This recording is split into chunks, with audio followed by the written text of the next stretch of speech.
Hello my dear student, मैं मनोज शर्मा आपके अपने YouTube channel maths planet institute पर आपका हार्दिक स्वागत करता हूं। आज से हम एक नया कोर्स स्टार्ट कर रहे हैं बीएससी सेकेंड ईयर वालों के लिए, क्योंकि अपने एग्जामिनेशन आ गए हैं। जून या जुलाई सेशन में अपने एग्जामिनेशन होने वाले हैं। तो आज हम नया कोर्स स्टार्ट करेंगे बीएससी सेकेंड ईयर वालों के लिए।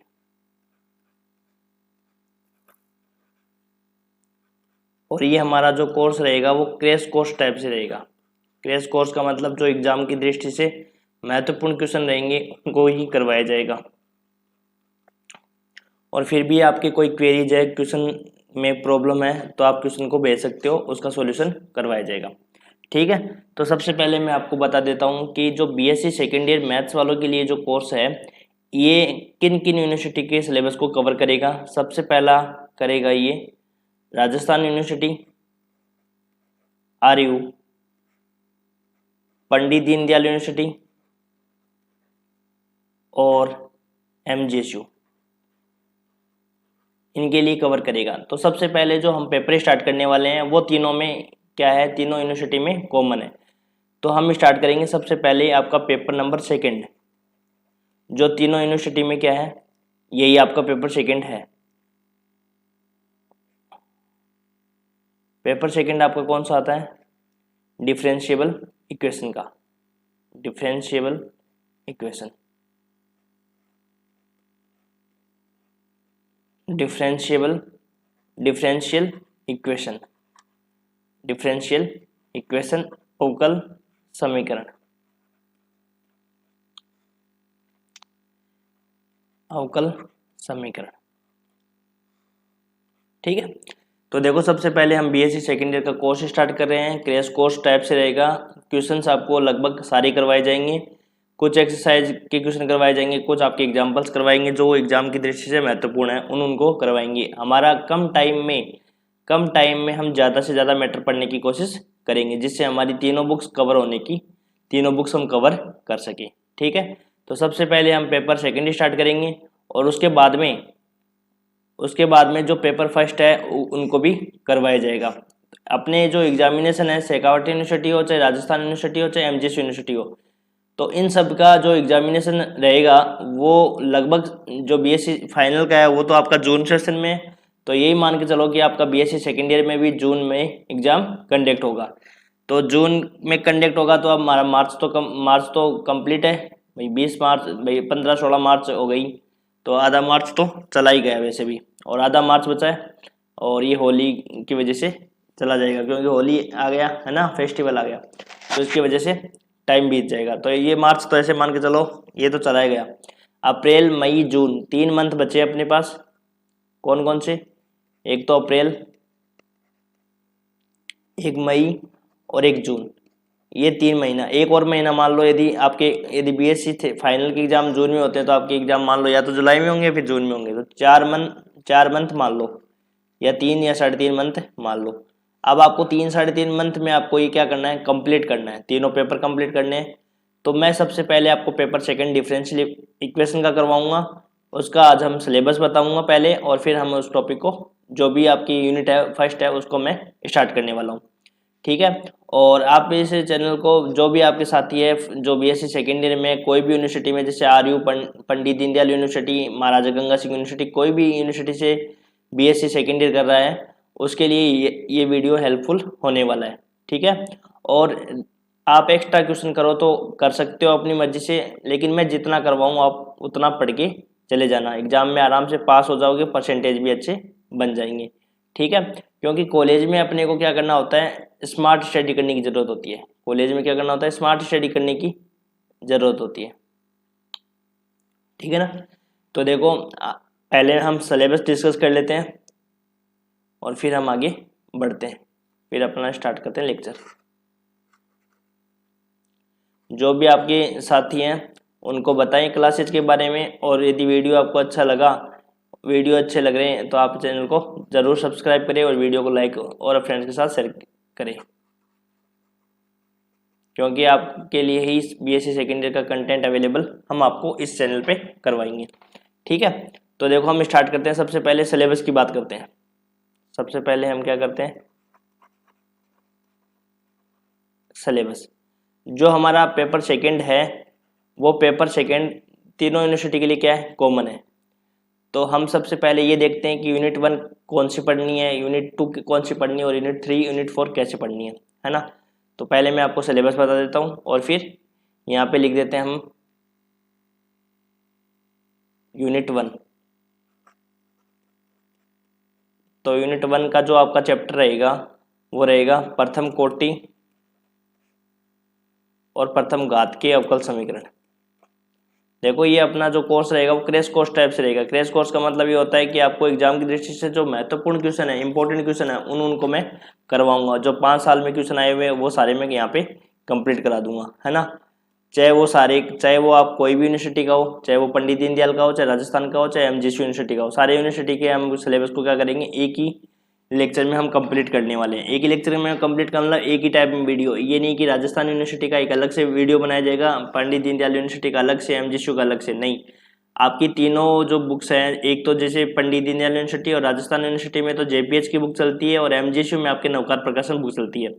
तो मैं इन सारे की क्वेश्चन एक साथ ही टॉपिक के अनुसार करवा दूंगा, जिससे कि आपको प्रॉब्लम नहीं आएगी। आप क्या एक्स्ट्रा, देखो एक्स्ट्रा क्वेश्चन पढ़ने में कोई दिक्कत नहीं है।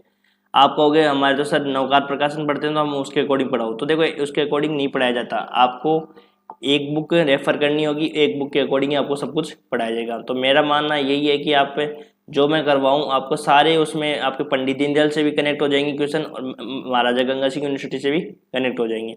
आप पढ़ते जाना, समझते जाना, फिर आपको कोई भी क्वेश्चन यदि आपको प्रॉब्लम आती है तो आप क्वेश्चन कमेंट सेक्शन में बता सकते हो। प्रथम कोटि और प्रथम घात के अवकल समीकरण।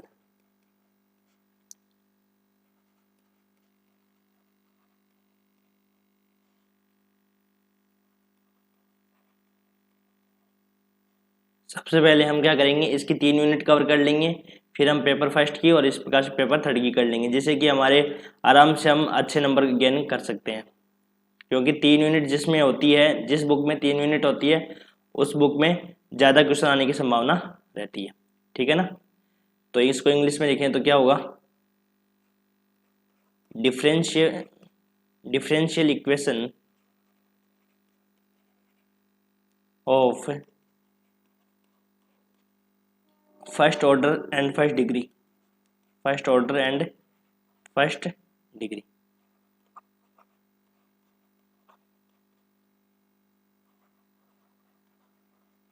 देखो मैं बुक्स का नाम भी लिख देता हूँ यहाँ पे। जो हमारी बुक्स रहेगी,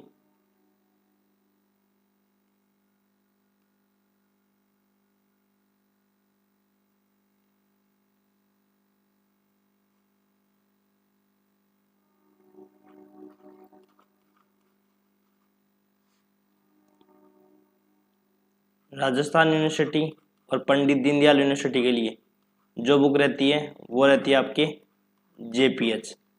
जबकि एमजीएस यूनिवर्सिटी के लिए जो बुक रहती है वो आपकी रहती है नवकार प्रकाशन की, ठीक है। मैं इन दोनों बुक्स को एक साथ कवर करवाने की कोशिश करूँगा। फिर भी आपकी कोई डाउट रहता है तो आप कमेंट सेक्शन में बता सकते हो।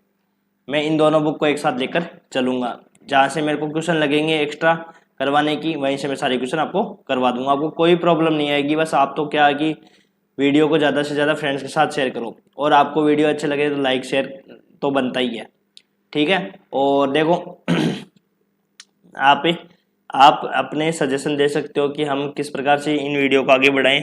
तो आपका सजेशन आप कमेंट सेक्शन में बता सकते हो, ठीक है ना। और हम क्या करेंगे, यूनिट 1 यूनिट 2 इस प्रकार से हम सारे यूनिट कवर कर लेंगे, ठीक है ना।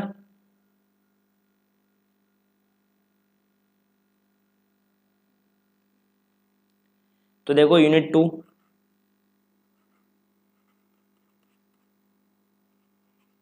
आपके है सिलेबस में क्या, अचर गुणांकों वाले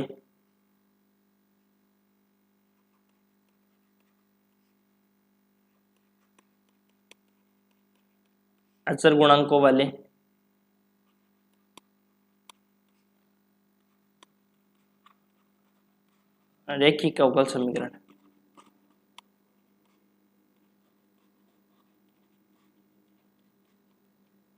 linear differential equation, linear differential equation with constant coefficient, with constant coefficient. ये आपकी यूनिट 2 कंप्लीट है। और फिर इसके बाद में आती है आपकी यूनिट 3।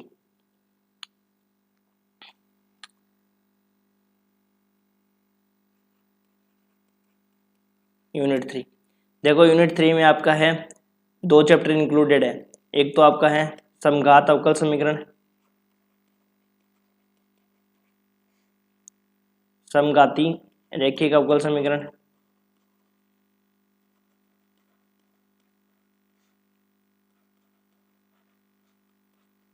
समघाती रैखिक अवकल समीकरण, homogeneous linear differential equation, homogeneous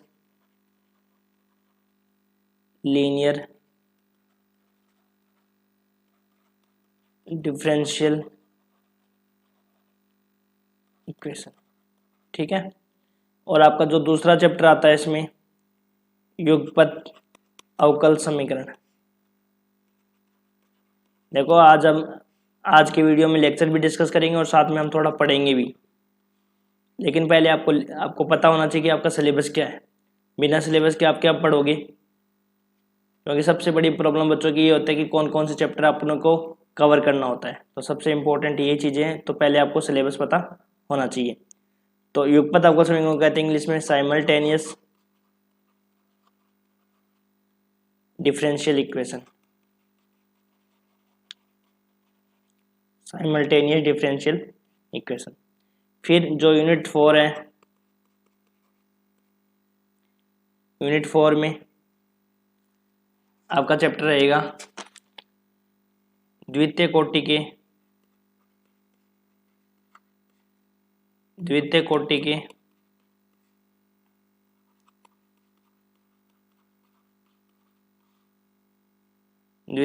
के रैखिक अवकल समीकरण।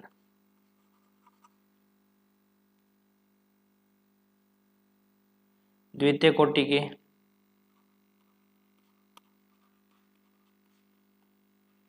रैखिक अवकल समीकरण, linear differential equation of second order,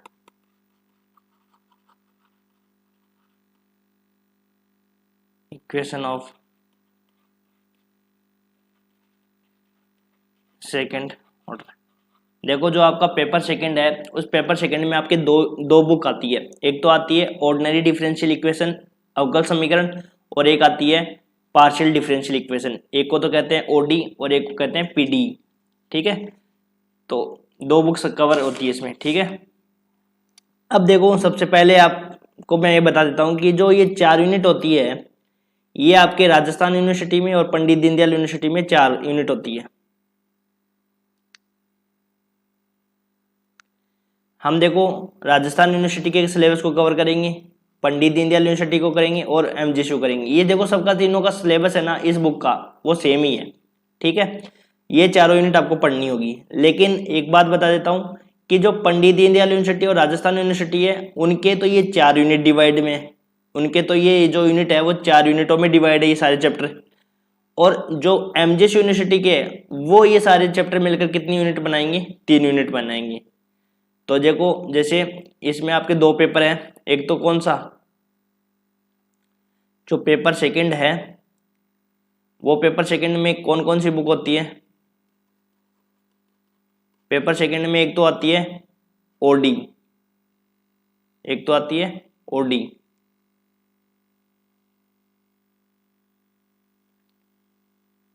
एक तो कौन से पेपर आता है?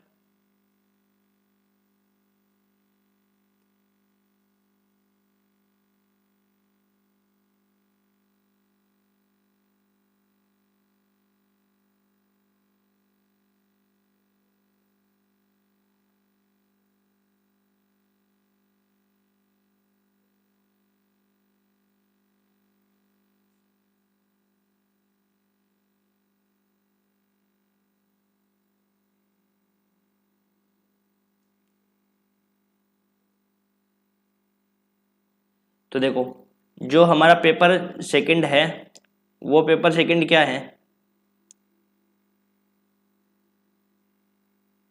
पेपर सेकंड में दो बुक्स आती है। कौन सी बुक्स आती है, एक तो आती है ओडी साधारण अवकल समीकरण, एक आती है पीडी, ठीक है, ओडी और पीडी ये आपकी बुक्स आती है।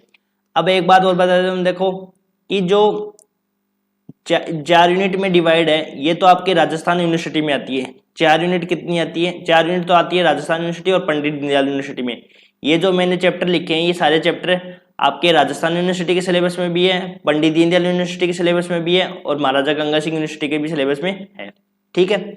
लेकिन जो राजस्थान यूनिवर्सिटी और पंडित दीनदयाल यूनिवर्सिटी है उसमें क्या होता है कि ऑर्डिनरी डिफरेंशियल इक्वेशन से 3 यूनिट आती है और पार्शियल डिफरेंशियल इक्वेशन से कितनी आती है, सॉरी राजस्थान यूनिवर्सिटी और पंडित दीनदयाल यूनिवर्सिटी में तो क्या होता है कि जो ऑर्डिनरी डिफरेंशियल इक्वेशन है उसमें आपके 4 यूनिट आती है और पार्शियल डिफरेंशियल इक्वेशन पीडी में 1 यूनिट आती है। जबकि महाराजा गंगा सिंह यूनिवर्सिटी में यही जो चारों यूनिट है वो 3 यूनिट बनी हुई है। यही जो सारे चैप्टर हैं वो आपके कितनी यूनिट बनाएंगे, 3 यूनिट बनाएंगे।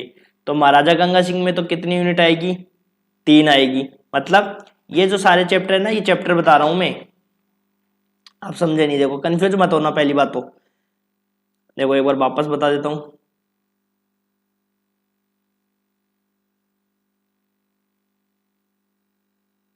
देखो यहां समझना,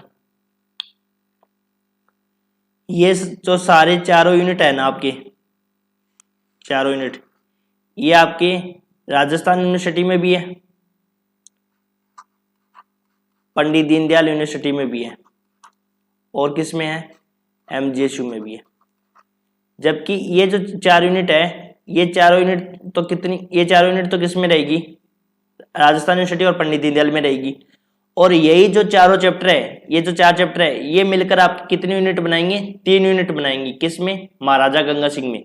या ऐसे साफ साफ समझो कि यूनिट के चक्कर में मत पड़ो, आपको मैं डायरेक्ट सीधा बता देता हूँ कि राजस्थान यूनिवर्सिटी और महाराजा गंगा सिंह यूनिवर्सिटी और पंडित दीनदयाल यूनिवर्सिटी में ये सारे आपको चैप्टर पढ़ने पड़ेंगे। ये जो चैप्टर मैंने नाम लिखे ना ये सारे चैप्टर आपके पढ़ने पड़ेंगे, ठीक है। मेन इंपॉर्टेंट ये समझो, आप कंफ्यूज हो जाओगे नहीं कि कितनी तो यूनिट अपने को करनी है। तो ये सारे जो चैप्टर लिखे हैं ये अपने को पढ़ने हैं, ठीक है। राजस्थान यूनिवर्सिटी के सिलेबस में भी है, पंडित दीनदयाल के में भी है और महाराजा गंगा सिंह यूनिवर्सिटी के भी सिलेबस में, ठीक है। फिर हम आगे चलते हैं। देखो पहला चैप्टर आज स्टार्ट करते हैं, पहली यूनिट स्टार्ट करते हैं। यूनिट का नेम है अपना क्या है, प्रथम कोटि और प्रथम घात के अवकल समीकरण, differential equation of first order and first degree. देखो क्रैश कोर्स के अकॉर्डिंग अपन पढ़ रहे हैं, नहीं तो एक जो यूनिट 1 है उसमें आपका एक चैप्टर और भी इंक्लूड होता है, जो आपका चैप्टर नंबर 2 लिखा हुआ है, वो हम नहीं करवाएंगे क्योंकि हम उतना ही करेंगे कि जितना हमारे एग्जामिनेशन में आता है और उससे हम अच्छे नंबर गेन कर सकते हैं। वो जब हमारे पास 1 साल का टाइम रहता है तब हम इतना मैटर करते हैं और हम क्या कर रहे हैं, एग्जाम के पॉइंट ऑफ व्यू से कर रहे हैं। तो क्रैश कोर्स चलेगा अपना। क्रैश कोर्स में क्या होता है कि आपको इंपॉर्टेंट चीजें करवाई जाएगी, ठीक है, आपके अच्छे नंबर आ जाएंगे।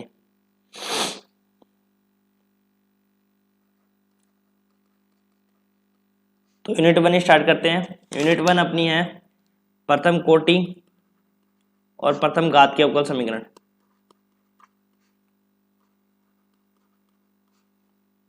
प्रथम कोटि और प्रथम घात के अवकल समीकरण।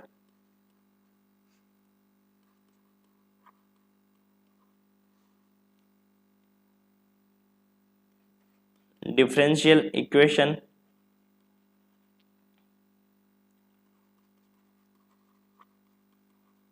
Of first order and first degree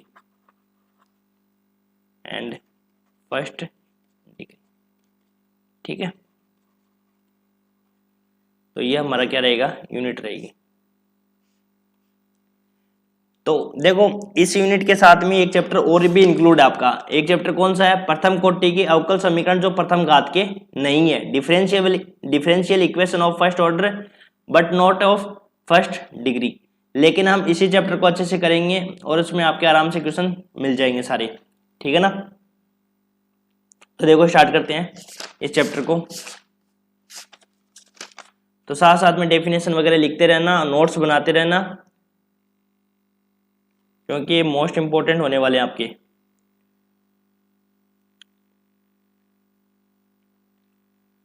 तो देखो सबसे पहले डेफिनेशन लिखते हैं अवकल समीकरण।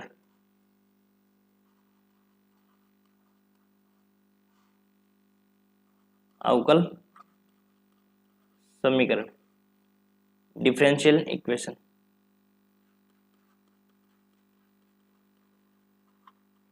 यहां से आपका सिलेबस स्टार्ट होता है, डिफरेंशियल इक्वेशन। ठीक है, तो देखो डिफरेंशियल इक्वेशन की क्या डेफिनेशन होती है, पहले डेफिनेशन लिखते हैं फिर उसको समझते हैं। एक समीकरण है, एक समीकरण है जो स्वतंत्र चरों, स्वतंत्र चर, आश्रित चर, स्वतंत्र चर, आश्रित चर तथा आश्रित चर के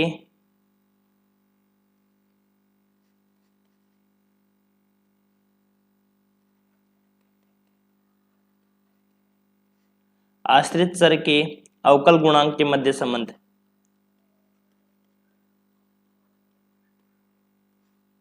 आश्रित चर के अवकल गुणांक के बीच संबंधित हो, के बीच संबंधित हो, अवकल समीकरण कहलाता है।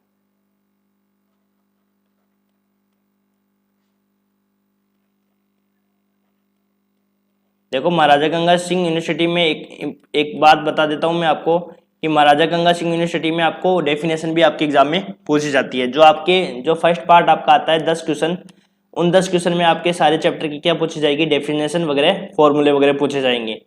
तो स्पेशली जो महाराजा गंगा सिंह यूनिवर्सिटी से यदि रिलेटेड है, वो यदि वीडियो देख रहा है तो उसको एक ध्यान रखना है कि जो डेफिनेशन में लिखा रहा हूँ ये सारी डेफिनेशन भी आज से याद करनी है। जबकि राजस्थान यूनिवर्सिटी और पंडित दीनदयाल यूनिवर्सिटी में क्या होता है, डेफिनेशन वगैरह नहीं पूछते हैं।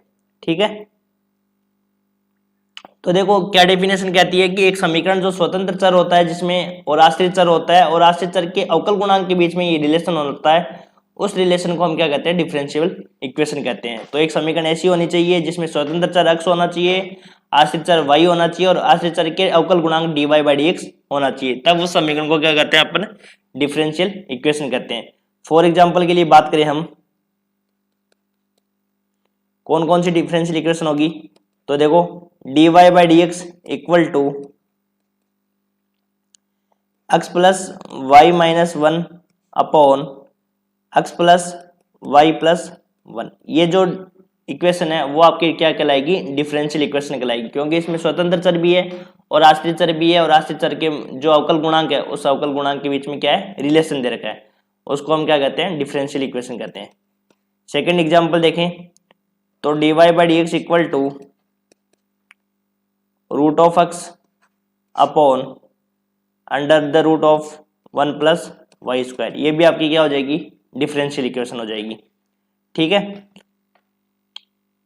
और देखें हम डिफरेंशियल इक्वेशन के बारे में, तो देखो डिफरेंशियल इक्वेशन क्या हो जाएगी,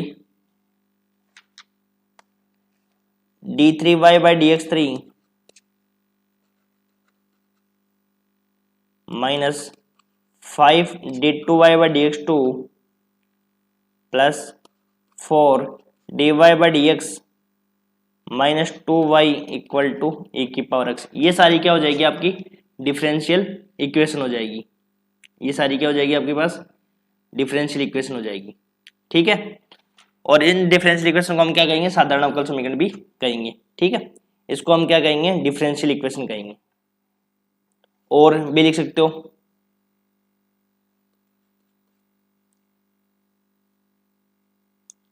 x del z upon del x plus y del z upon del y equal to n z, ये डेल है, ठीक है ना, x del z upon del x plus y del z upon del y equal to n z, ये भी आपकी क्या हो जाएगी, डिफरेंशियल इक्वेशन हो जाएगी। ठीक है, फिर हम आगे क्या कर देंगे, इसी अवकल समीकरण को हम दो भागों में डिवाइड कर देंगे, एक तो साधारण अवकल समीकरण हो जाएगी, एक हो जाएगी आंशिक अवकल समीकरण, पार्शियल डिफरेंशियल इक्वेशन हो जाएगी। एक और इक्वेशन एग्जाम्पल लिखना चाहो तो d two z upon d x two minus a square d two z upon D y square equal to zero. तो ये सारी क्या हो जाएगी, आपकी डिफरेंशियल इक्वेशन हो जाएगी। तो डिफरेंशियल इक्वेशन की परिभाषा समझ में आ गई होगी कि एक समीकरण जो स्वतंत्र चर जिसमें होता है और आश्रित चर होता है, और आश्रित चर के मध्य जो अवकल गुणांक है उसके बीच में क्या होता है, रिलेशन होता है, उसको ही हम क्या कहते हैं, अवकल समीकरण कहते हैं, डिफरेंशियल इक्वेशन कहते हैं। अब डिफरेंशियल इक्वेशन को हम दो भागों में डिवाइड करते हैं, एक तो साधारण अवकल समीकरण ऑर्डिनरी डिफरेंशियल इक्वेशन, और एक होता है पार्शियल डिफरेंशियल इक्वेशन, जिसको कहते हैं, एक तो कहते हैं ओडी, एक को कहते हैं पीडी। ठीक है, अब जो ऊपर जो तीन एग्जांपल है वो तो आपके क्या हो जाएंगे, ओडी हो जाएगा, और नीचे वाले दो एग्जांपल आपके पार्शियल डिफरेंशियल इक्वेशन हो जाएगी। तो हम पहले डेफिनेशन लिखते हैं साधारण अवकल समीकरण की, और फिर आगे फिर एग्जांपल लिखते हैं।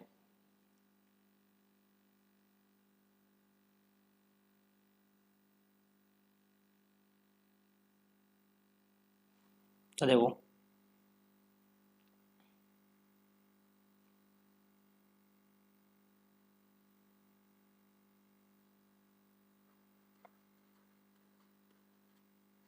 अवकल समीकरण,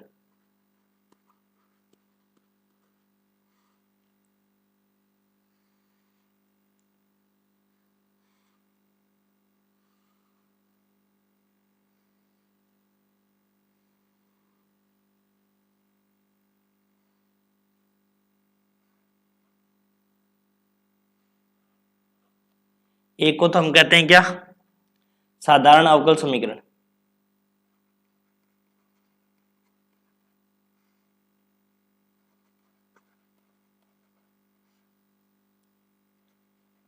साधारण अवकल समीकरण, ऑर्डिनरी डिफरेंशियल इक्वेशन। ठीक है, और एक को कहेंगे आंशिक अवकल समीकरण,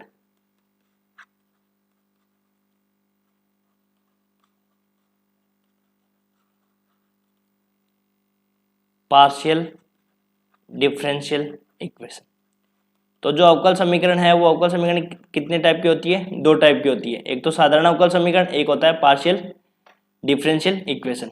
ठीक है, तो पहले हम इसकी डेफिनेशन लिख लेते हैं और फिर इनकी एग्जांपल लिखते हैं। तो ये बेसिक बेसिक है कि अवकल समीकरण क्या होता है, कि एक समीकरण जिसमें स्वतंत्र चर है होता है, परतंत्र चर होता है, परतंत्र चर मीन मतलब होता है आश्रित चर, तथा आश्रित चर के मध्य जो अवकलन गुणांक है उनके अवकलन गुणांक के बीच में क्या होना चाहिए, रिलेटेड होनी चाहिए, रिलेशन होना चाहिए, तब उसको हम क्या कहते हैं, अवकल समीकरण कहते हैं। अवकल समीकरण दो प्रकार की होती है, ऑर्डिनरी डिफरेंशियल इक्वेशन और पार्शियल डिफरेंशियल इक्वेशन। ये जो हम पढ़ेंगे सबसे पहले जो इस बुक में हम करेंगे जो स्टडी, वो हम साधारण अवकल समीकरण का स्टडी करेंगे, और जो आपकी जो दूसरी बुक है उसमें क्या करेंगे, पार्शियल डिफरेंशियल इक्वेशन, उसमें आंशिक अवकल समीकरण के बारे में पढ़ेंगे। तो पहले हम इसकी डेफिनेशन लिख लेते हैं। तो देखो, परिभाषा,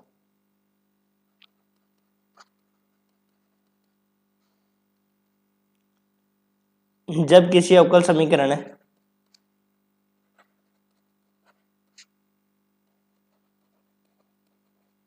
जब किसी अवकल समीकरण है किसी अवकल समीकरण में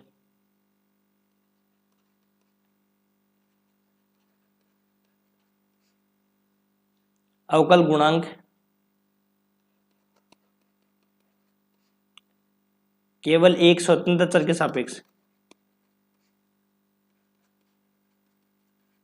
केवल एक स्वतंत्र चर के सापेक्ष,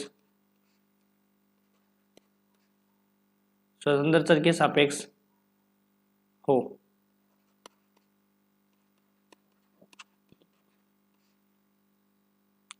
एक ही स्वतंत्र चर के सापेक्ष हो, उसे साधारण अवकल समीकरण कहते हैं।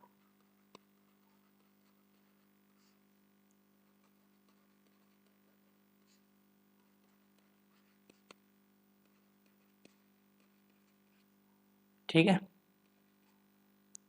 यदि हम फॉर एग्जाम्पल की बात करें तो जो ऊपर एग्जाम्पल लिखे हैं वो सारे, जो फर्स्ट से लेकर हम जो 3 एग्जाम्पल लिखे हैं वो तीनों एग्जाम्पल क्या आपके साधारण अवकल समीकरण है। जैसे पहला एग्जाम्पल तो हमने ये लिखा था dy/dx equal to x plus y minus 1 upon x plus y plus 1।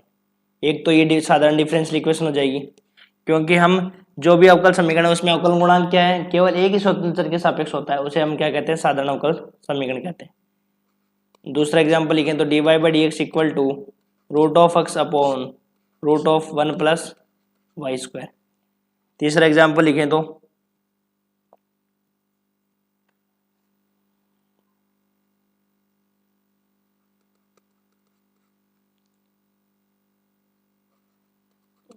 d3y upon dx3 minus 5 d2y/dx2 plus 4 dy/dx minus 2y equal to e की पावर x। ठीक है, ये तो हो गई अपनी क्या साधारण अवकल समीकरण।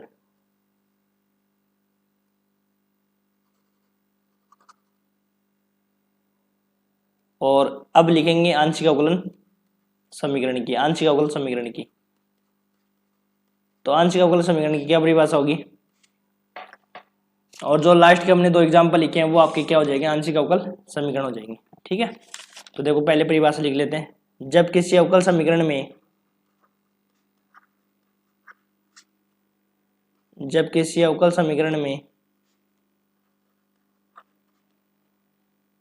एक से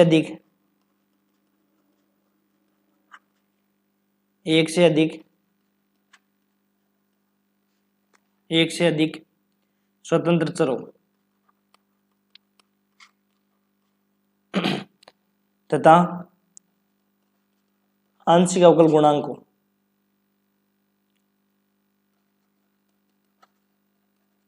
आंशिक अवकल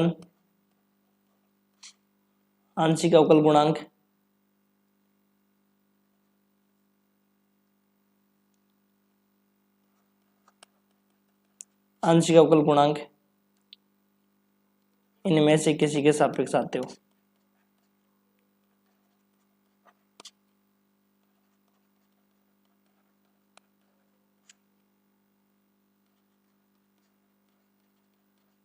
इनमें से किसी के सापेक्ष आते हो तो उसको आंशिक अवकल समीकरण कहते हैं।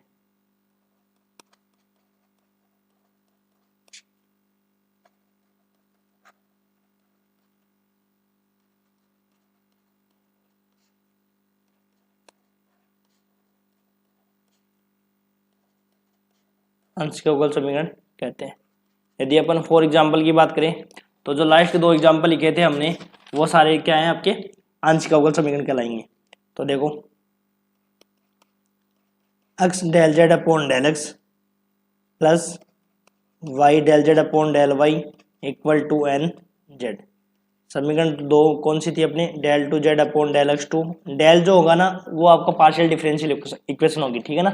x del z upon del x plus y del z upon del y equal to n z। del 2z plus del 2z upon del x2 minus a2 del 2z upon del y2 equal to 0। ये जो समीकरण होगी वो आपकी क्या हो जाएगी, आंशिक अवकल समीकरण, और ये वाली हो जाएगी आपके लेफ्ट वाली साइड हो जाएगी आपके साधारण अवकल समीकरण हो जाएगी। यहाँ तक क्लियर है। अवकल समीकरण समझ में आ गया। अवकल समीकरण 2 प्रकार की होती है, साधारण अवकल समीकरण और आंशिक अवकल समीकरण। अब देखो अब हम डेफिनेशन में बढ़ते हैं आगे अवकल समीकरण में, अवकल समीकरण की कोटि के बारे में, जो मोस्ट इंपोर्टेंट एग्जाम में पूछी जाती है डेफिनेशन।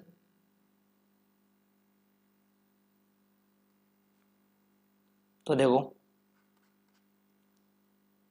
अवकल समीकरण की कोटि,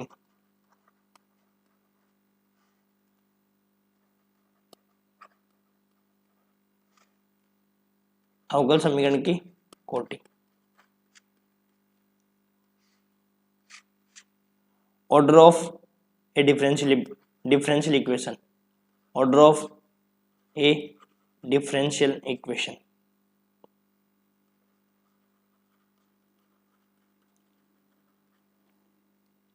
ये डेफिनेशन आपकी पूछी हुई है बीकानेर यूनिवर्सिटी में 6 में और 12 में, और राजस्थान यूनिवर्सिटी में भी पूछी हुई है, ठीक है ना। तो देखो अवकल समीकरण की कोटि किसको कहते हैं, किसी भी अवकल समीकरण की हम कोटि कैसे ज्ञात करते हैं और घात कैसे ज्ञात करते हैं। ये जो यूनिट आपके जो पहली यूनिट है वो आपके 12th क्लास में आ चुकी है, वही 12th क्लास में जो यूनिट आई है वही आपका सेम टू सेम इसमें सिलेबस होने वाला है। इसलिए हम थोड़ा सा इसको फास्ट लेकर चलेंगे क्योंकि ये यूनिट आपकी पड़ी हुई है, ठीक है ना। तो देखो डेफिनेशन लिखते हैं सबसे पहले। किसी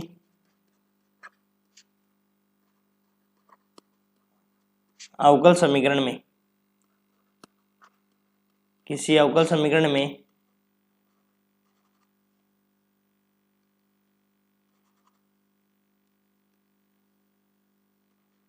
किसी अवकल समीकरण में विद्यमान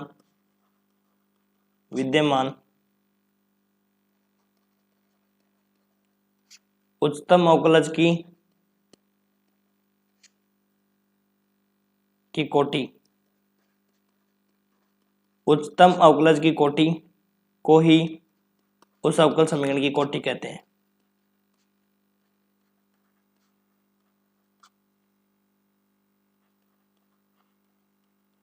अवकल समीकरण की कोटि कहते हैं। कहने का मतलब क्या है कि किसी भी डिफरेंशियल इक्वेशन में जो हाईएस्ट डेरिवेटिव होगा, जो उच्चतम अवकलज होगा, जितनी बार उसका अवकलन किया हुआ है वो अवकलन ही आपको क्या कहलाएगा, अवकल समीकरण की कोटि कहलाएगा। मान लो किसी डिफरेंशियल इक्वेशन में 4 बार, सबसे ज्यादा बार है वो डिफरेंशियल इक्वेशन कितनी बार किया हुआ है, 4 बार किया हुआ है, तो उसकी कोटि कितनी हो जाएगी, 4 हो जाएगी, ठीक है। जैसे फॉर एग्जाम्पल में अपन बात करेंगे, उससे पहले एक नोट लगा के लिखो या पहले आप एग्जाम्पल लिख लो। तो देखो एग्जाम्पल की बात करें तो एग्जाम्पल लिखो d3y upon dx3 minus 5d2 upon dx2 plus 4 dy by dx minus 2y equal to e की पावर x। तो बताओ इस अवकल समीकरण में सबसे ज्यादा बार डिफरेंशियबल कितनी बार किया हुआ है, 3 बार डिफरेंशियबल किया हुआ है ना। सबसे जो हाईएस्ट डेरिवेटिव है वो कितनी बार किया हुआ है, हाईएस्ट डेरिवेटिव आपका 3 बार किया हुआ है, तो इसकी कोटि कितनी हो जाएगी आपके पास, 3 हो जाएगी, ठीक है। यहाँ तक समझ में आ गया ना। हाईएस्ट डेरिवेटिव जो होगा वही आपका क्या कहलाएगी, डिफरेंशियल इक्वेशन की कोटि कहलाएगी। लेकिन एक मोस्ट इंपॉर्टेंट नोट लगा के लिखो, वो क्या नोट है वो लिखो, सबसे पहले इंपॉर्टेंट नोट है, फिर मैं आपको इसके सारे एग्जाम्पल एक साथ ही करवाऊंगा कि कैसे हम इसको कोटि निकालते हैं, ठीक है ना। तो देखो कोटि ज्ञात करते समय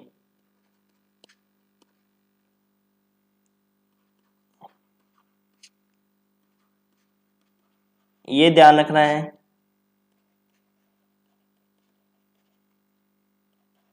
कि अवकल समीकरण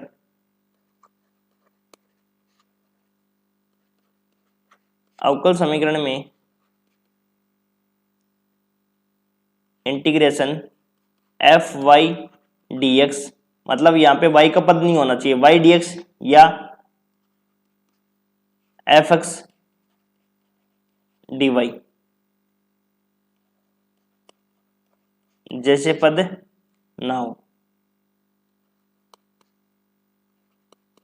जैसे पद ना हो। अगर ऐसा हो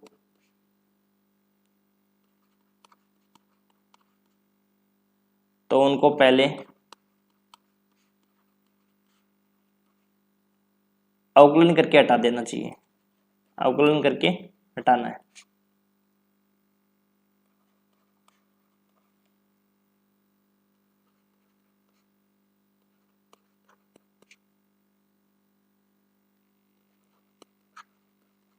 और फिर कोटि क्या आते हैं,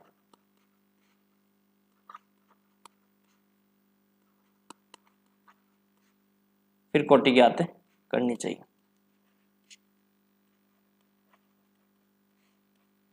तो देखो कोटि ज्ञात करते समय आपको ये ध्यान रखना है कि अवकल समीकरण में यदि integration F Y D X या integration F X D Y जैसे पद हो, यदि मान लो किसी में इंटीग्रेशन जैसे पद हो तो उन पदों को पहले अवकलन करके हटा दो और फिर उसकी क्या निकालो, कोटि निकालना है, ठीक है। तो मोस्ट इंपोर्टेंट बात यह है कि किसी भी अवकल समीकरण की अपने को कोटि निकालते समय ये ध्यान रखना है कि किसी में यदि इंटीग्रेशन है तो उस इंटीग्रेशन को पहले क्या करना है, अवकलन करके हटाना है, क्योंकि आपको पता है कि अवकलन समाकलन क्या होता है, आपस में इनवर्स प्रोसेस होती है। समाकलन जो होता है वो समाकलन की इनवर्स प्रोसेस क्या होती है, अवकलन होती है, और अवकलन की इनवर्स प्रोसेस क्या होती है, समाकलन होती है। तो समाकलन दिया हो तो समाकलन को क्या करेंगे, अवकलन करके हम इसको हटा देंगे और फिर हम उसकी कोटि को क्या करेंगे, फाइंड करेंगे। जैसे फॉर एग्जांपल में बात करें, देखो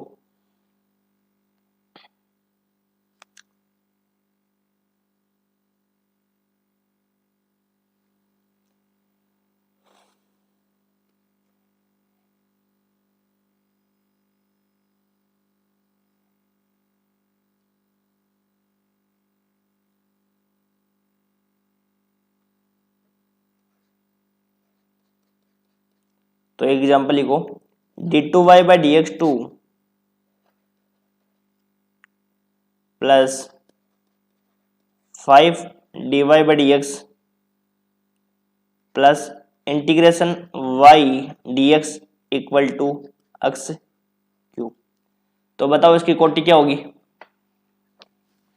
तो सबसे पहले आपको पता है कि यहाँ पे क्या दे रखा है, y dx दे रखा है, या तो y dx, ये देखो एफ वाई का मतलब होता है function of y, f y का मतलब क्या होता है, फंक्शन ऑफ y, और एफ एक्स का मतलब होता है फंक्शन ऑफ x। यदि दिया हुआ है एफ एक्स दिया हो या एफ वाई दिया हो, y dx या x dy प्रकार के पद हो, तो आपको क्या करना है, अवकलन करना है, और अवकलन करके आपको इस वाले समाकलन का मान, समाकलन को हटाना है, और फिर आपको इसकी कोटि ज्ञात करनी है।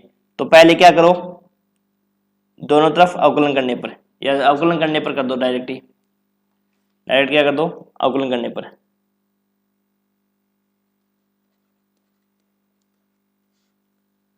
तो अवकलन करने पर, तो अवकलन करेंगे तो यहाँ पे देखो इसका अवकलन करेंगे तो ये क्या हो जाएगा, d3y बाई dx3, अवकलन करेंगे ना, और यहाँ पे क्या हो जाएगा 5, इसका अवकलन क्या हो जाएगा d2y बाई dx2 प्लस यहाँ पे क्या हो जाएगा y इक्वल टू, यहाँ पे क्या हो जाएगा 3x²। अब इसकी कोटि ज्ञात करो, तो बताओ कितनी बार इसका मैक्सिमम डिफरेंशिएबल है, कितनी बार इसमें जो हाईएस्ट डेरिवेटिव है वो कितना है, वही आपकी क्या हो जाएगी कोटि। तो इसकी कोटि कितनी हो जाएगी, कोटि आपकी हो जाएगी 3। यहाँ तक क्लियर है सबके, समझ में आ गया ना।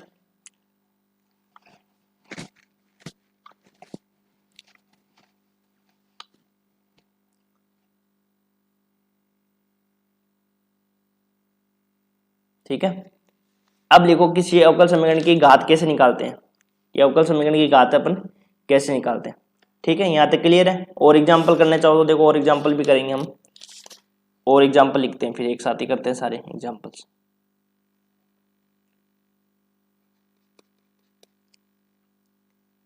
d2y बाई dx2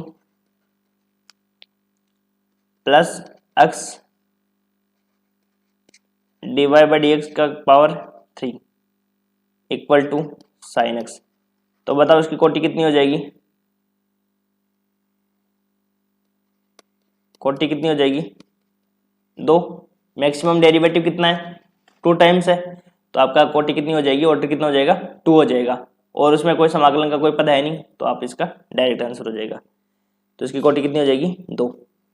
ठीक है,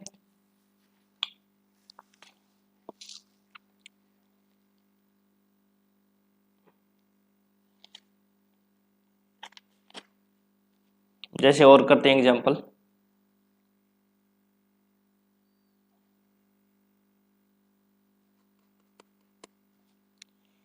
ऑर्डर और जो डिग्री है उससे भी कभी कभी एक नंबर का क्वेश्चन पूछ लिया जाता है, या तो इनकी डेफिनेशन पूछ देंगे या आपको कोई इक्वेशन दे देंगे और उसमें पूछ लेंगे कि उसका ऑर्डर और डिग्री क्या होगी। ठीक है, तो देखो एक करते हैं और example, d2y by dx2 plus dy by dx की पावर 3 प्लस 7y। तो इसका ऑर्डर क्या हो जाएगा बताओ, डायरेक्ट हो जाएगा आपके पास कोटि, तो कोटि कितना हो जाएगा इसका 2 हो जाएगा, ऑर्डर कितना हो जाएगा 2 हो जाएगा। ठीक है, यहाँ तक क्लियर है सबके। तो अब अपन क्या करते हैं, घात की परिभाषा लिखते हैं। तो किसी अवकल समीकरण की घात की क्या परिभाषा होती है, फिर हम कोटि और घात दोनों के एक साथ ही क्वेश्चन सोल्व करते हैं। तो देखो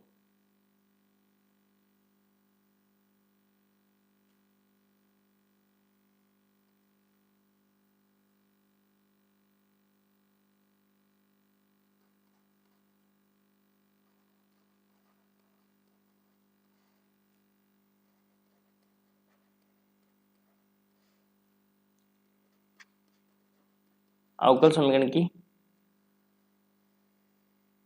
घात, तो degree of differential equation, degree of differential equation.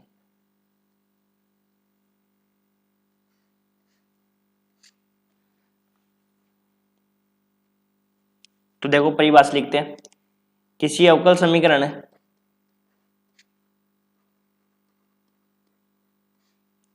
किसी अवकल समीकरण को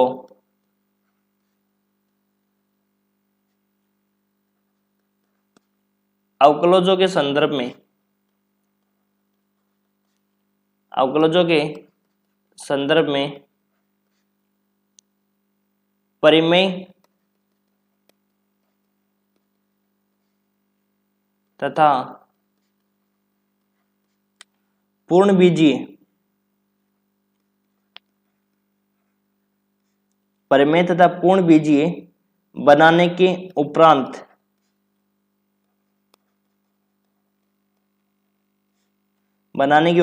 उसमें आने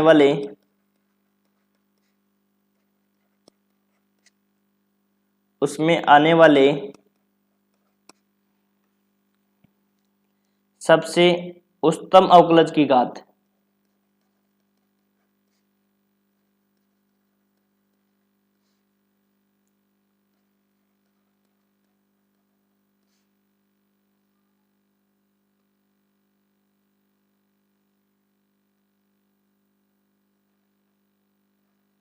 उच्चतम अवकलज की घात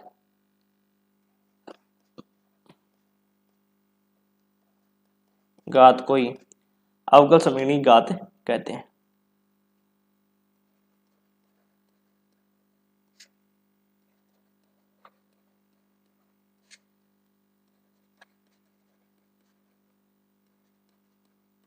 घात कहते हैं, ठीक है। अब देखो आपको क्या समझना है, यहां समझना, देखो इंपॉर्टेंट बात बोली इसने कि किसी भी अवकल समीकरणों को अवकलजों के संदर्भ में एक तो परिमेय बनाना है। परिमेय मतलब इसकी पावर जो होनी चाहिए वो परिमेय में होनी चाहिए। भाई परिमेय आपको पता है कि 2, 3, 4 इस प्रकार पावर होनी चाहिए, 3/2, 2/3 इस प्रकार की पावर नहीं होनी चाहिए। और पूर्ण बीजीय मतलब कि उसको, पूर्ण बीजीय का मतलब है कि मान लो dy/dx नीचे नहीं आना चाहिए, इस प्रकार से पद नहीं आने चाहिए, तब हम इसको जो अवकल समीकरण की घात निकालेंगे उसको ही हम अवकल समीकरण की घात कहेंगे।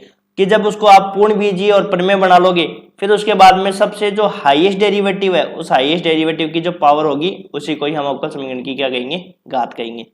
देखो एग्जांपल से ज्यादा चीजें क्लियर हो जाएगी, मैं आपको एग्जांपल देता हूँ। ऐसे हम थ्योरी को तो पढ़ते रहो, थ्योरी से कुछ नहीं होने वाला है, जितने आप क्वेश्चन समझोगे उतना ही अच्छा कॉन्सेप्ट क्लियर होगा आपका। तो देखो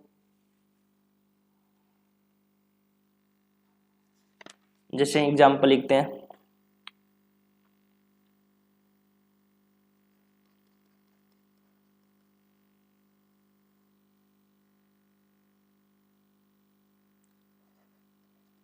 d2y/dx2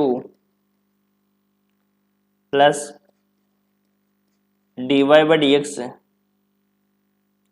की power 3 plus 7y equal to 0। तो बताओ इसमें कोटि और घात कितनी होगी? कोटि तो कितनी हो जाएगी, 2 हो जाएगी। तो जो हाईएस्ट डेरिवेटिव है वही तो, और हाईएस्ट डेरिवेटिव की जो पावर होगी यहाँ पे जो होगा ना, वो आपकी क्या कहलाएगी, घात कहलाएगी। सबसे पहले आपको देखना हाईएस्ट डेरिवेटिव कितनी बार है, 2 बार है। तो हाईएस्ट डेरिवेटिव को तो क्या कहेंगे, कोटि कहेंगे, और उसके ऊपर जो पावर लगी होगी, उसके ऊपर जो पावर होगी यहाँ पे, वो आपकी क्या कहलाएगी, घात कहलाएगी। ठीक है, अब देखो और एग्जाम्पल करते हैं। ये तो सिंपल सा एग्जाम्पल था, एक एग्जाम्पल और देखो, y² इक्वल टू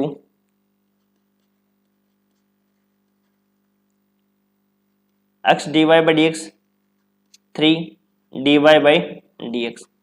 तो देखो कभी भी dy बाई डी एक्स है वो अपोन में नहीं होना चाहिए, तो अब इसको क्या करेंगे, परमेय परमेयकरण करेंगे, मतलब परमेय अपूर्ण बीजीय रूप में बनाएंगे। तो परमेय अपूर्ण बीजीय बनाने के लिए देखो क्या करना पड़ेगा आपको, पूरे समीकरण को, पूरे समीकरण को क्या करोगे आप, देखो नीचे क्या आ रहा है, dy बाई डी एक्स आ रहा है, नीचे क्या आ रहा है, dy बाई डी एक्स आ रहा है, तो ये नीचे है वो dy बाई डी एक्स नहीं आना चाहिए। तो हम क्या करेंगे, पूरे समीकरण को dy बाई डी एक्स से गुणा कर देंगे, जिससे यहाँ से dy बाई डी एक्स क्या हो जाएगा, हट जाएगा। तो ये हो जाएगा अपने पास, देखो क्या, y square d Y by D x, D Y by D x को दोनों तरफ क्या कर दो, गुणा कर दो। तो यहाँ से d Y by D x कितना हो जाएगा, 2 हो जाएगा प्लस 3, ठीक है। तो d Y by D x है वो अपोन में नहीं होना चाहिए। अब देखो, अब बताओ इसकी कोटि कितनी होगी, हाईएस्ट डेरिवेटिव कितना है, एक ही बार है, और घात कितना है, तो इसकी घात कितनी हो जाएगी, 2 हो जाएगी, ठीक है। यहाँ तक समझ में आ गया, नीचे d Y by D x नहीं होना चाहिए। और देखो एग्जाम्पल करते हैं और चीजें क्लियर हो जाएगी आपके।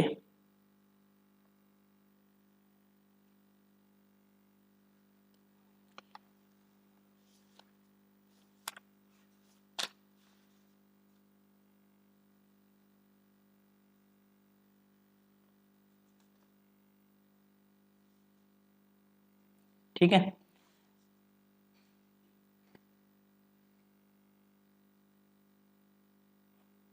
और करते हैं, देखो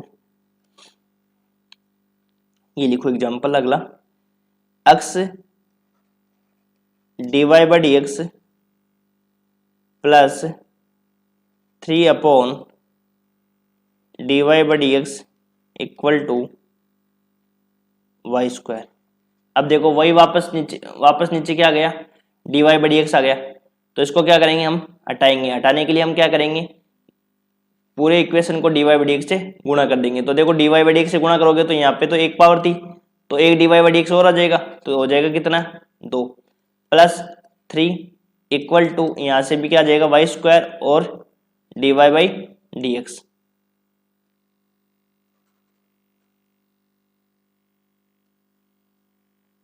तो y square d Y by D x. तो यहाँ पे बताओ, देखो कोटि कितनी हो जाएगी, आइए डेरिवेटिव कितनी बार है, एक ही बार किया हुआ है, और पावर क्या हो जाएगी इसकी, 2 हो जाएगी, ठीक है। तो अगला एग्जाम्पल करते हैं। आपको कोटि और घात है पूरा अच्छे से समझ में आ जाएगा, इससे क्वेश्चन आते हैं एग्जाम में। अब देखो ये करते हैं, d two y by D x two 1 plus d Y by D x. अब देखो इसमें रूट है, तो सबसे पहले तो क्या करो, इसको रूट को हटाओ। देखो सबसे पहले आपको क्या है कि परिमेय तथा पूर्ण बीजीय बनाना होता है। परिमेयकरण मतलब होता है कि जिसकी पावर है वो हाफ वगैरह में नहीं होनी चाहिए, हाफ नहीं होनी चाहिए, 2/3 नहीं होनी चाहिए, 3/2 इस प्रकार से नहीं होनी चाहिए। इसके लिए क्या करो, दोनों तरफ स्क्वायर कर दो, दोनों तरफ वर्ग करने पर, दोनों तरफ क्या कर दो, वर्ग करने पर।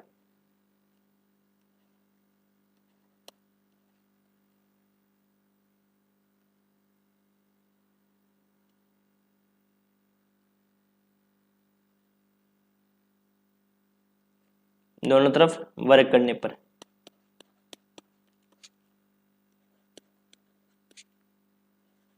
तो दोनों तरफ वर्ग करो। तो वर्ग करेंगे तो क्या हो जाएगा, d two y by D x two का होल स्क्वायर इक्वल टू, यहाँ से अंडर रूट क्या हो जाएगा, हट जाएगा, तो 1 plus d Y by D x. अब बताओ इसकी कोटि कितनी हो जाएगी, कोटि भी 2 हो जाएगी और घात भी 2 हो जाएगी। कोटि हाईएस्ट डेरिवेटिव कितनी बार है, 2 बार, और उसकी जो पावर होती है, उसकी जो पावर ये जो पावर है ना, ये आपकी क्या कहलाती है, घात कहलाती है। तो देखो चीजें क्लियर हुई कि यदि पावर में यदि किस प्रकार से हाफ हो तो आपको क्या करना है, स्क्वायर करना है, दोनों तरफ वर्ग करना है। देखो और एग्जांपल लेते हैं।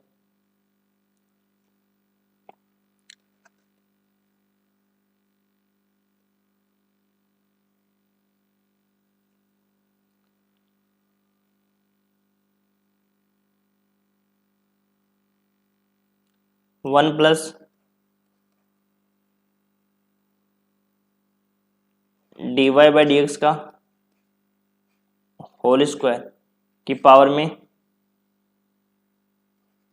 2/3 और यहाँ है रो d2y/dx2। ठीक है, तो बताओ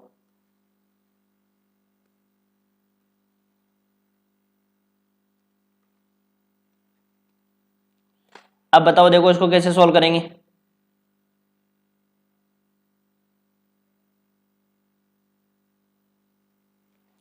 यहाँ पे देखो पावर, वही मैंने आपको बताया था कि पावर क्या है, 2/3 है, तो 2/3 इस प्रकार से पावर नहीं होनी चाहिए, तो दोनों तरफ क्या कर देंगे, क्यूब कर देंगे, दोनों तरफ घन करने पर, क्योंकि इस प्रकार की पावर आपको हटानी है और फिर उसके बाद में आपको देखना है। तो दोनों तरफ जब घन करोगे तो क्या हो जाएगा, 1 प्लस dy/dx की पावर कितनी हो जाएगी, 2।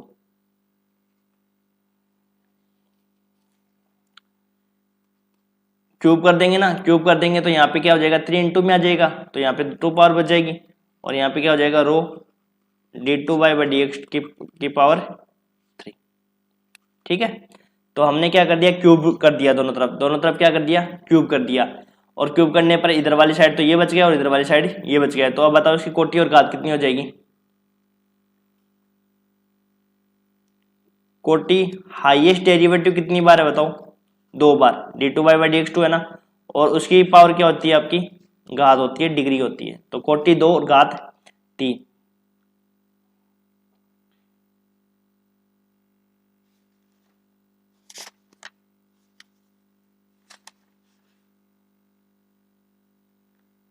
कोटि 2 घात 3।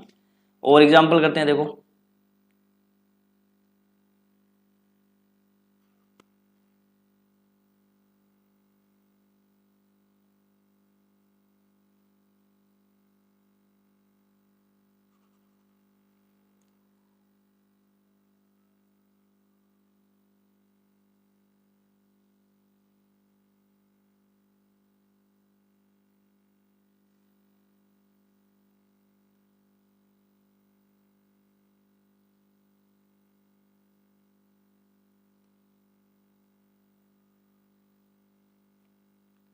एग्जाम्पल नंबर 6, देखो f(x, y)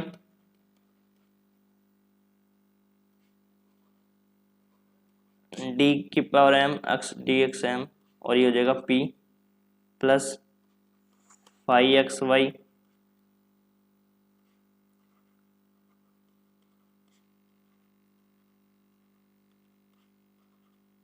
की power q plus and so.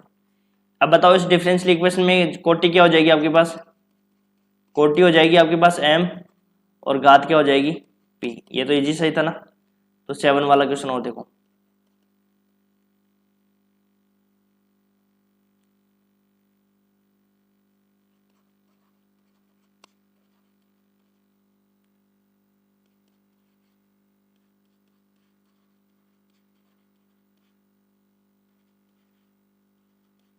अब बताओ क्या करेंगे, दोनों तरफ स्क्वायर करने पर, दोनों तरफ क्या कर देंगे, स्क्वायर करने पर, तो दोनों तरफ क्या कर दो, स्क्वायर कर दो, दोनों तरफ वर्ग करने पर,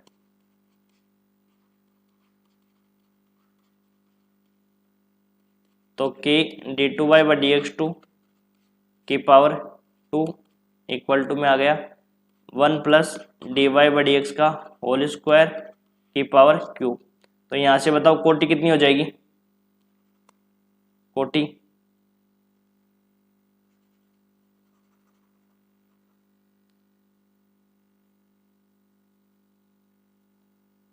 तो कोटि तो हो जाएगी आपकी, हाईएस्ट डेरिवेटिव कितना है 2 और घात कितनी है 2, तो कोटि भी 2 और घात भी 2।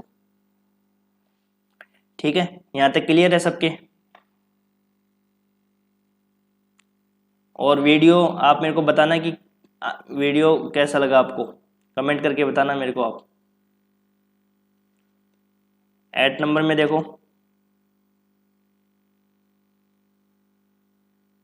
एक दो क्वेश्चन और है, देखो करते हैं। d2y/dx2 प्लस 1 प्लस dy/dx का होल स्क्वायर की पावर 3/2 इक्वल टू 0। तो बताओ देखो इसको कैसे सोल्व करेंगे।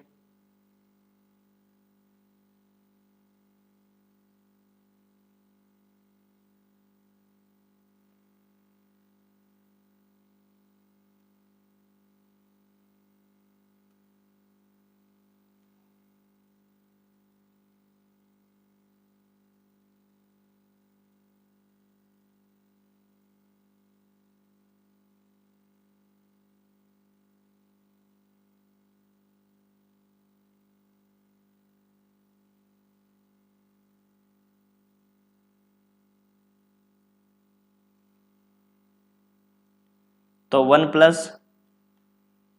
dy/dx का होल स्क्वायर और यहाँ पे पावर 3/2 इक्वल टू 0। तो बताओ देखो कैसे सोल्व करेंगे इसको।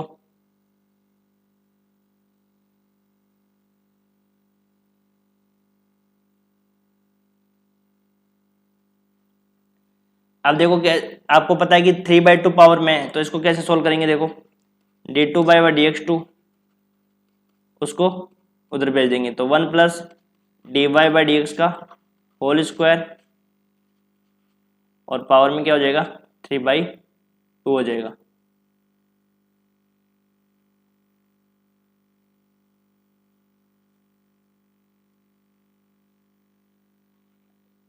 अब क्या करेंगे, दोनों तरफ स्क्वायर, दोनों तरफ वर्ग करने पर, तो दोनों तरफ वर्ग करने पर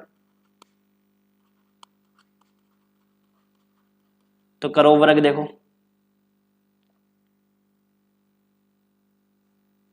तो दोनों तरफ जब वर्ग करोगे तो क्या मिलेगा d2/dx2 का होल स्क्वायर इक्वल टू यहाँ से हो जाएगा 1 प्लस dy/dx का होल स्क्वायर की पावर 3 भाई स्क्वायर करने पर हो गए ना। अब बताओ इसकी कोटि और घात कितनी हो जाएगी।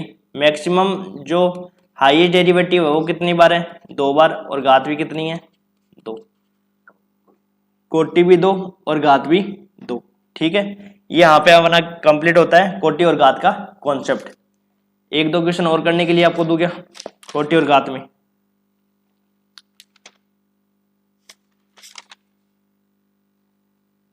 देखो जेपीएच वाली बुक से तो कंप्लीट हो गए आपकी, आपकी बुक से और देख लेते हैं। आपकी बुक्स में भी यही दे रखे हैं, गंगा सिंह यूनिवर्सिटी वाली बुक से भी।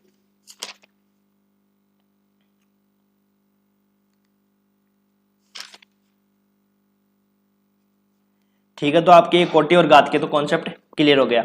अब देखो आज का लेक्चर हम यहीं समाप्त करते हैं, और अगले वाले लेक्चर में हम अवकल समीकरण का जो निर्माण है कि हमें किस प्रकार से हम अवकल समीकरण को बना सकते हैं, कैसे उसका फॉर्मेशन होता है, उसके बारे में पढ़ेंगे। और फिर एक मेथड पढ़ेंगे कौन सा, फिर उसके आगे जो मेथड आपके स्टार्ट हो जाएंगे।